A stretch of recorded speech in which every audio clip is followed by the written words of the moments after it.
G'day, I'm George Truman, Mixed Farming Extension Officer with Northwest Local Land Services, and welcome to What the Wednesday. Today I'm here with Luke Bowman near Barraba.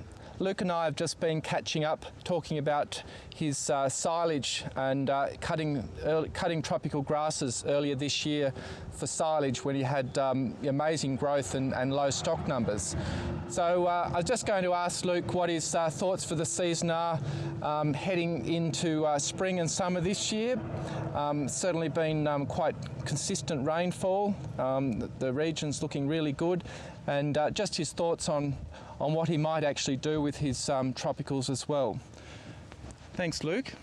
Yeah, thanks, George. Yeah, we cut a bit of silage earlier this year, which we had great results from.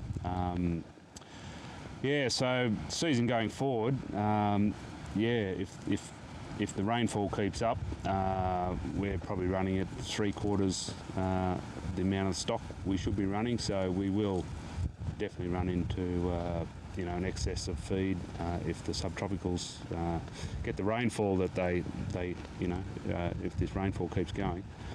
Yeah, so we'll be looking at cutting some more silage or possibly hay from the subtropical grasses for future drought proofing.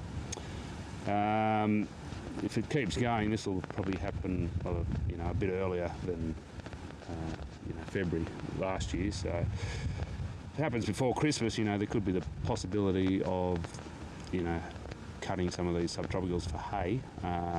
We've got enough time to dry them out. So that's one possibility we're thinking of.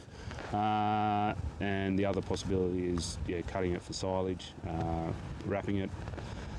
We've got we've got 300 bales on the ground for easy access at the moment, which probably, with the wrap on, probably lasts about 3 years.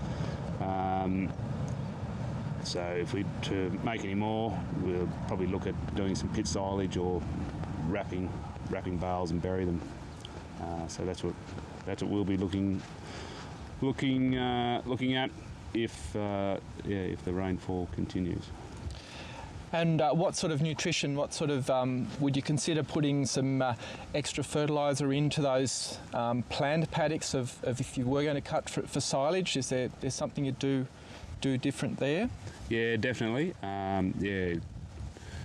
We'd definitely look at trying to boost the nutrients in the plant as much as we can to get the highest quality.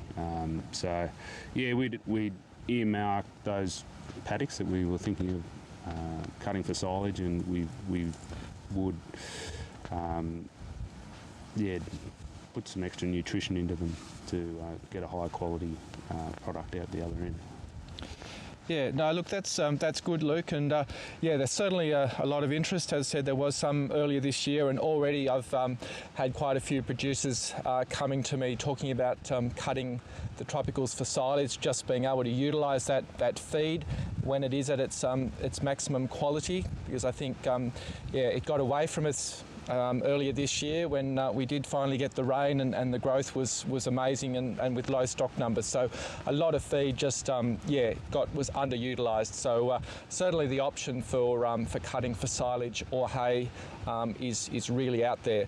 So there has been a series of silage webinars that Local Land Services have been running the last couple of months. The fourth session is actually on the 25th of August. They run from 10 till 11:30, and all the other ones that have already gone are all recorded, so you can log on to Local Land Services website for those silage webinars, and they've been delivered by John Piltz from New South Wales DPI, who's had a lot of experience. So they're a really good practical how-to.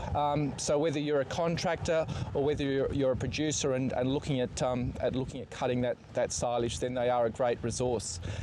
And with the interest in the tropicals, Local Land Services is looking to host a webinar on the 12th of October, looking at tropicals. So it'll be a bit about, even if you have had them for a number of years, it's just a quick reminder, the management of them, a bit on fertilizer and nutrition, and also if you haven't done tropicals before or you've harvested seed, a little bit about the planning and the preparation. So it's just a a reminder for those with tropicals or those thinking about tropicals this coming season, a little bit about the management. So that'll be a webinar running shortly, and we'll update you more on that in future What the Wednesdays. So thanks again, Luke, for your time today, and thanks everyone for listening to What the Wednesday. We'll catch you around the northwest in the future.